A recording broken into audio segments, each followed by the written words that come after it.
Life in the world of the absolute Steven Universe AU can be pretty damn bleak, but it's better when you have people by your side.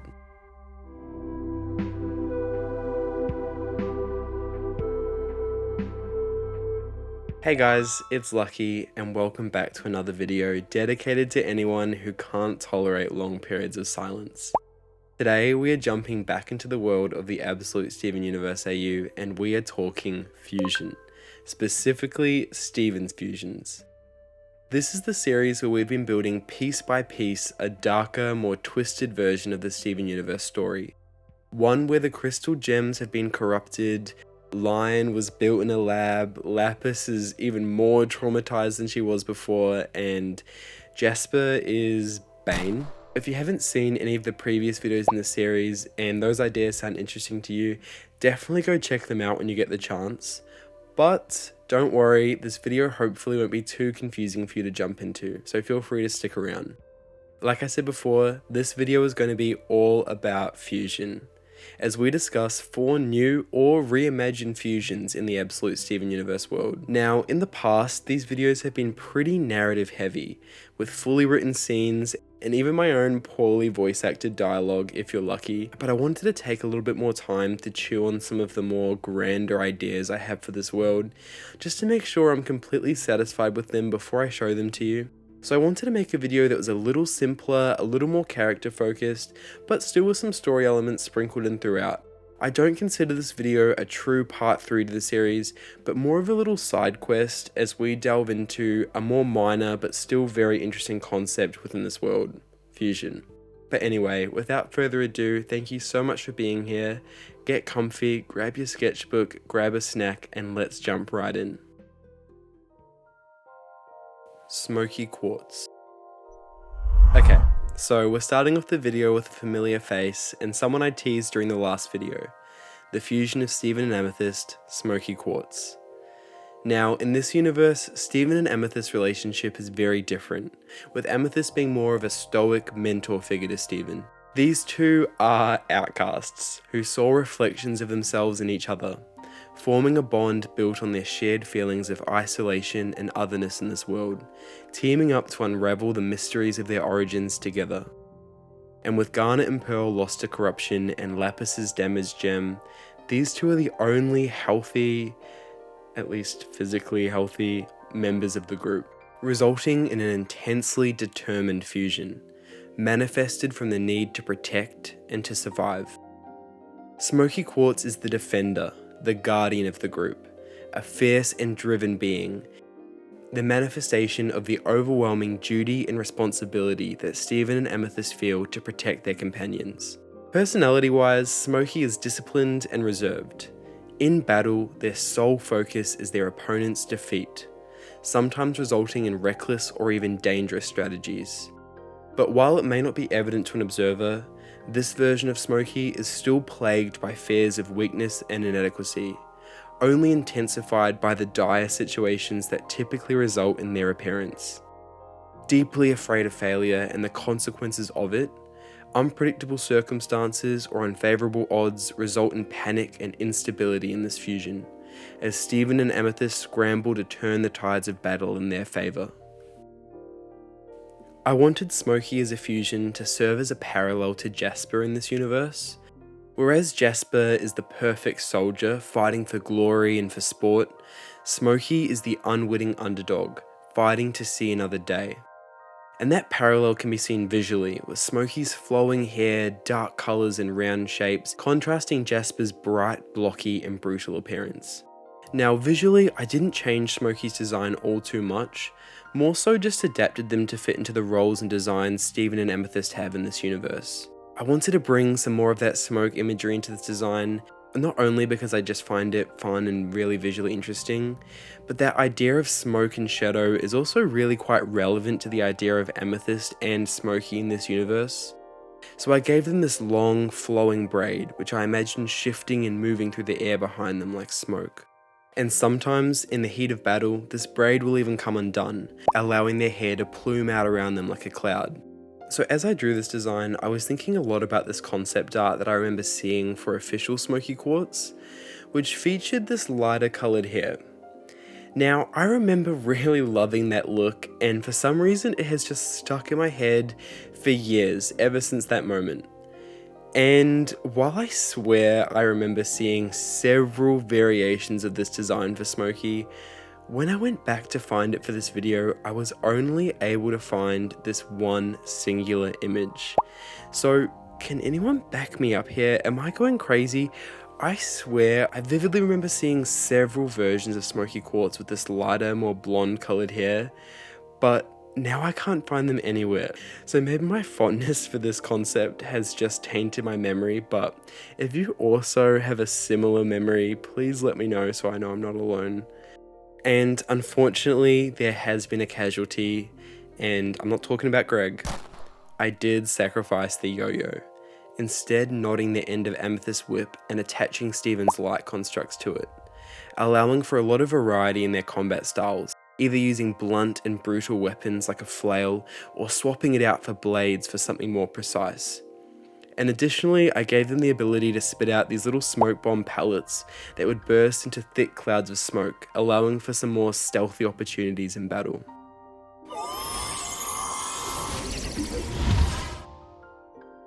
And here is my final design for Smoky Quartz. This was the first design I made for this video, and I think after I worked on some of the future designs that you'll see, some of my tastes and my style for designing fusions in the series shifted a little bit. So I actually went back several times to try and update this design, but none of my revisions were just able to capture the same feel that this image has. So I ended up growing more fond of it. But just don't be too surprised if you see Smoky getting some minor updates in the future. Lepidolite. Now for an entirely new fusion. The fusion of Stevon and Lapis, Lepidolite. So I imagine that after Stevon frees Lapis from her imprisonment in the care facility, she's borderline obsessed with finding a way to escape Earth and return home. And I mean, can you really blame her? And at this point in the narrative, with no prior knowledge of his mother's legacy or her abilities, Stevon is completely unaware that he possesses the power to heal her. So our group accompanies Lapis to an assortment of old and abandoned gem locations, helping her seek a means to repair her damaged gem or leave this planet behind. With Stevon and Amethyst also hoping that these outings will help them to gain a better insight into the legacy of the Gem Empire. Through these trips, Lapis is afforded an opportunity to bond with the group. Although she prefers not to talk about the events leading up to her imprisonment within the mirror, the knowledge she does provide is invaluable to our lost gems. And all the while, Stevon will try his best to help her recover from her trauma and help her to see the Earth in a different, more positive light. Eventually, as Lapis's efforts continue to yield little to no results, she grows more and more reckless in her search, finally resulting in a situation paralleling that of Garnet and Pearl in the episode Cry for Help, where Stevon and Lapis become trapped and individually are powerless to save themselves. Lapis breaks down at being confined once more, grappling with the realization that she may never return home again. And Stevon consoles her, and the two beings, each so alien, so incomprehensible to each other, have a very human moment of understanding, resulting in their fusion, and Lepidolite is formed, allowing them to escape from their confinement with ease. Now, through fusing with Stevon, Lapis's gem comes into contact with Stevon's raw power, his essence, his DNA, and upon their separation, Lapis is healed. And while Lapis's sudden recovery as a result of this ordeal will definitely cause Stevon to begin questioning exactly how this was achieved, confused as to how this fusion could have such miraculous side effects, he will still remain largely in the dark to the true extent of his abilities for now. For this design, I was thinking a lot about this video of Rebecca Sugar, talking about how fusion is not only a manifestation of the relationship of its components, but also their perceptions of each other. So it was really fun working on early designs for Steg because we wanted everything that they see in each other to combine and amplify. Lapis and Stevon are so incredibly alien to each other, with Stevon seeing Lapis as this mysterious, powerful, ancient being, while she sees him as this equally strange anomaly, a life form unlike anything she's encountered before. So I wanted Lepidolite to represent this, being alien and otherworldly but in an awkward, disconnected way, with these elongated gangly limbs and these large, clumsy looking hands and feet. I think we can all agree the ocean is chock full of alien adjacent creatures, but I think jellyfish are pretty high on that list, so I tried to reference that jellyfish imagery in the design of their hair and the proportions of their body. I see Lepidolite being a very aloof and dreamy being, as Lapis's thousands of years of inexperience and traumatic past meld with Stevon's own complicated history and youthful inexperience, resulting in a fusion that is quite detached from the world around them. And for their abilities, I see them mostly engaging with Lapis's hydrokinesis, but with Stevon's own experience creating constructs, they utilize them in more creative ways than Lapis typically would. Additionally, I was thinking about creatures like cuttlefish that use shifting patterns and shapes to stun their prey, and I came up with this idea of them creating these reflective, mirror-like, wink wink, discs of water to reflect flashes of light from their gems to stun or blind their enemies. And I could even see them using the water to create these hypnotic patterns in the air that could confuse or subdue less intelligent life forms like the corrupted gems.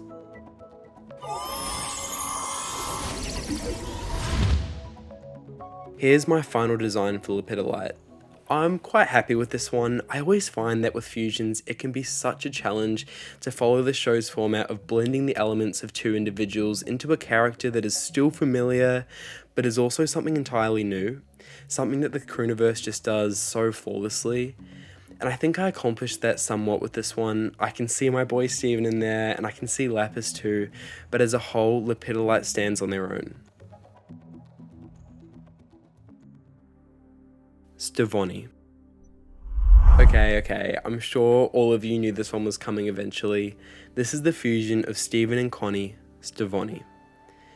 In this universe, Connie Maheshwaran is the daughter of two respected and well-established scientists within the Organization for Crystal Anomaly Research and Elimination, CARE.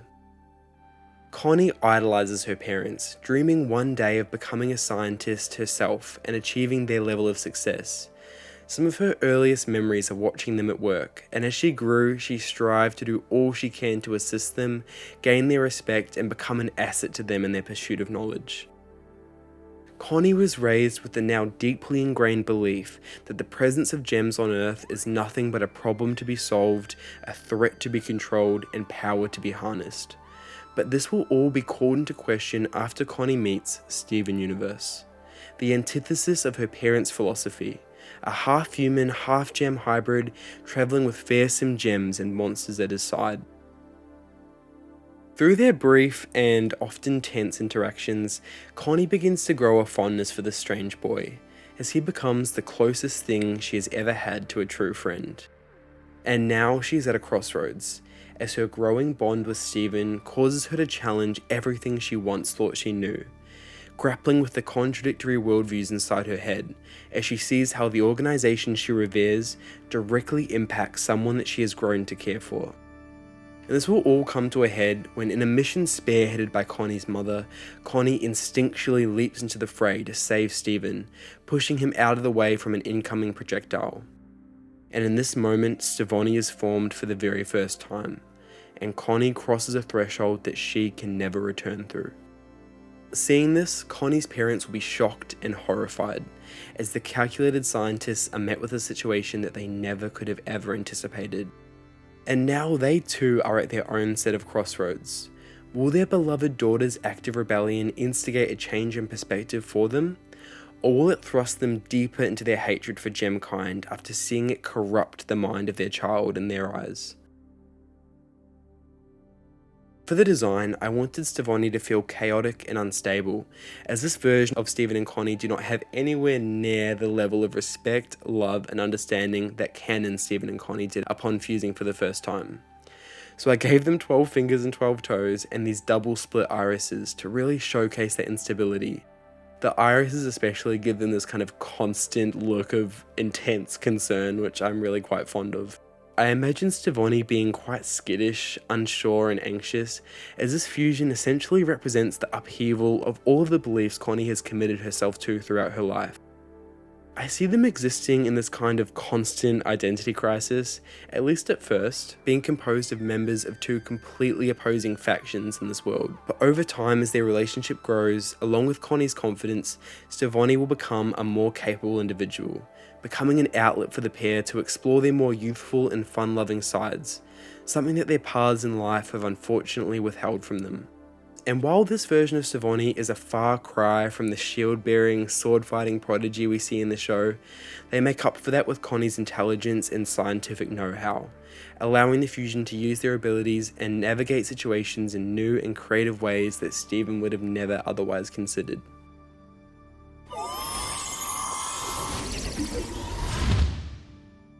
And here is my final design for Stevonnie. I am sensing a theme with these videos. Anytime I make something Connie adjacent, I'm always super apprehensive about it, just because I find exploring the gem side of things a lot more interesting. But whenever I do indulge in anything Connie related, it always ends up becoming something that I'm extremely fond of. It was the same with Connie in the original video, and Stevonnie is the same. This may even be my favorite drawing from the video. I just think the expression and the lighting in this one is just really fun. I drew them at the moment right after they fused for the first time, so I have them dropping Connie's little destabilizer knife in shock, and I just think this design turned out a lot better than I expected. Rainbow Quartz 2.0. Okay, first things first, I have to get something out of the way. Guys, this drawing, the face of it starts out so bloody hideous. I do not know what I was going through at the time. I don't know how I justified this in my head. I actually can't believe it. But I promise I do fix them soon and it becomes a lot more visually appealing. It wasn't like ugly in the monstrous way, it was ugly in like the Jesus, what am I looking at way. But it gets better, I promise. So this was an idea that I saw being suggested in the comments of the first video, but when I went back to find those comments, I couldn't find them. Control F was just not doing me justice. So if you're one of those people that suggested this in the comments, please let me know, because I had so much fun making this drawing. So this is the idea of Steven being able to fuse with the corrupted gems without being infected himself. And to be completely honest, this was something that I was quite apprehensive of. For some reason, it just felt so foreign to me. I know obviously in the show we had Jasper fusing with a corrupted gem, but for whatever reason, translating that idea to Steven just felt so hard to justify. But after I thought about it for a little bit, I was like, isn't that the whole point of this series? To explore cool and crazy concepts that the show never could. And then once the idea for a corrupted, harpy-inspired Rainbow Quartz 2.0 came into my mind, I mean, the pencil practically teleported into my hand. So let's talk about the corrupted fusion of Steven and Pearl, Rainbow Quartz 2.0. So I can justify this being possible as, thanks to Steven's diamond powers and his self-healing abilities, I see him being able to fuse with the corrupted gems without succumbing to the corruption himself, which is also something I think I saw mentioned in a few of those comments. However, these fusions would operate very differently from what we are used to. So I imagine that after Steven's experience with Lapis, he may become curious to see if fusion was possible with his corrupted companions, and whether it might be able to help them recover from this affliction. But I don't ever actually see him attempting it just for the hell of it, as there's so many unknowns involved. Instead, I see these corrupted fusions being formed in moments of absolute necessity, in life or death situations where Steven and the team is out of options. And in terms of demeanor and personality, I see these fusions acting a lot less like a whole new individual and more like a watered down Steven, with his personality remaining almost entirely dominant, only distorted and diluted through sharing a body with a corrupted gem. So in the example of Rainbow Quartz 2.0, I see Steven gaining just the tiniest touch of Pearl's uncorrupted personality, just getting a drop of elegance and a little bit of an eye for precision.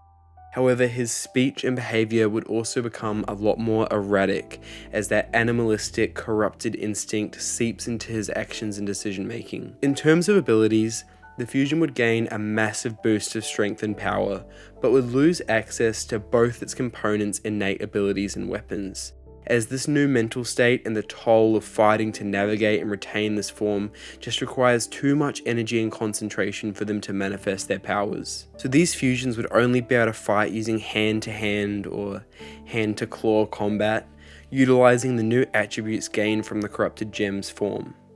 And although Rainbow Quartz does have these beautiful iridescent wings, I don't see them being able to properly fly, only able to leap large distances from the ground and then use their wings to keep themselves airborne for short periods of time, like a giant rainbow chicken.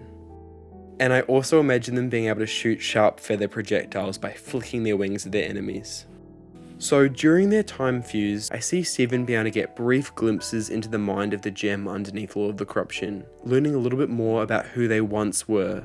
And upon their separation, the corrupted gem may even be briefly reverted back to a more humanoid form, like we saw with Centipedal, allowing Stevonnie and the other gems an even better idea of who they truly were before the corruption took hold. Design-wise, I wanted it to feel like Rainbow Quartz was bubbling up just underneath the surface, so close to emerging only for corruption to take hold, halting them from forming completely. So I wanted this fusion to look chaotic, uncomfortable, and disconnected, a collage of elements that could work together, but when assembled in this way just don't. With Pearl's bird-like appearance, I referenced imagery of harpies heavily with this design, with this fusion being a harpy-inspired Rainbow Quartz and all the amazing, colourful, iridescent birds and parrots in the real world. I had so much to draw from when creating this concept, and it was just so much fun to just pack as much colour and chaos in there as possible. I seriously had a blast creating this design. And here's my final design for Corrupted Rainbow Quartz 2.0. I seriously have such a fondness for this design. This idea has really come a long way from first being something that I was quite apprehensive to explore, and then the extremely rough beginnings of my first design for the face. Oh my lord. But this fusion is now one of my favorite drawings in this video. I just think the contrast between this kind of scary, quite unnatural, uncomfortable concept mixed with just the beautiful bright colors and ribbons and rainbow quartzy additions just make for a design that I'm super fond of. And I'd definitely be really keen to explore a corrupted sunstone in the future. But before I get to that, I think I want to give Garnet a little bit of a redesign. When I first made Garnet, I was only expecting the series to be a one-off, and then I just fell in love with this world, and you guys seem to really enjoy it as well. So with that in mind, I want to update Garnet's design a little bit, but once I get around to that, she'll definitely get the well-deserved spotlight once more. And that's all I have for you guys today. Thank you so much for joining me and watching until the end of this video. I know this one's a little different from the last two, but I hope you still enjoyed. I know that I had a blast making it. If you did enjoy this video and want to see more, please like and subscribe. It really helps out me and the channel so much. And also leave a comment telling me not only your favorite design and idea from this video, but also just any other ideas, theories, and headcanons you guys have for this series. You guys are so insanely creative, and reading your ideas and thoughts and concepts for this series just brings me not only so much joy, but also just really helps to get the gears in my head turning as well. So thank you so much for being here. I cannot wait to dive more into the chaos of this series in the future. And just in general, happy 2026. You know, I have the memory of a goldfish, and I forget every year just how chaotic this time of year can be. So I apologize for my absence, but I'm really excited to make some awesome stuff for you guys in 2026. But anyway, thank you again so much for watching. I hope you have an amazing day, and I'll speak to you all very soon.